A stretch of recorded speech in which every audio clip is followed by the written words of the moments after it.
பீகாரிலே திருட்டுத்தனமாக ஓட்டுகளை திருடினார்களோ அதே போல் தமிழ்நாட்டிலும் செய்ய வேண்டும் என்ற உள்நோக்கம் இருப்பதாக தான் எங்களுக்கு சந்தேகம் வருது. அதற்கடுத்து பொங்கல் அனைவருக்கும் தமிழ்நாட்டிலே ஜாதி மதங்களுக்கு அப்பாற்பட்டு அனைத்து மக்களும் கொண்டாடுகிற ஒரு பண்டிகை பொங்கல் பண்டிகை. ஆக இதை கூட்டி கழித்து பார்த்தா அவங்க அறிவித்திருக்கிற 40 நாளில் 30 நாளுக்கு மேலே விடுமுறை நாளாக போயிடுது. எஞ்சிருக்கிற 10 நாளில் ஏறத்தாழ 6,19,00,000 வாக்காளர் இருப்பதாக சொல்கிறாங்க. இவர்களை எப்படி சரி செய்ய முடியும்?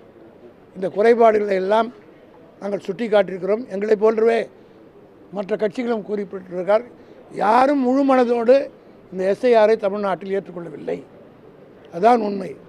ஆக உண்மையிலேயே அனைத்து கட்சி கூட்டத்திற்கு தேர்தல் ஆணையம் மரியாதை கொடுத்தால் கூட்டத்தினுடைய நோக்கம் அவருடைய கருத்தை ஏற்றுக்கொள்ள வேண்டும் அல்லது அதுக்கு மரியாதை கொடுக்க வேண்டும் இருந்தால் இந்த எஸ்ஐஆரை தள்ளி வைக்க வேண்டும்.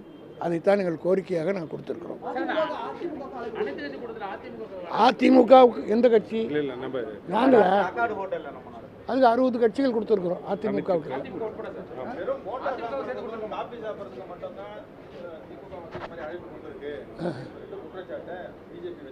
அவங்க என்ன விருப்பம் கேட்டாங்கன்னா நாங்கள் கொடுத்துட்றோம். போண்டா விரும்பம் இல்லைன்னா பகோடா மிக முக்கியம். அவர்களுக்கு தேவை என்றால் அந்த பகோடா, நம்முடைய மோடி சொன்னது பகோடா, அந்த பகோடாவை ஒரு விரும்ப பேர் கொடுக்குறோம். உடனுக்குடன் செய்திகளை தெரிந்து கொள்ள சன் நியூஸ் பெல் ஐகானை கிளிக் பண்ணுங்க.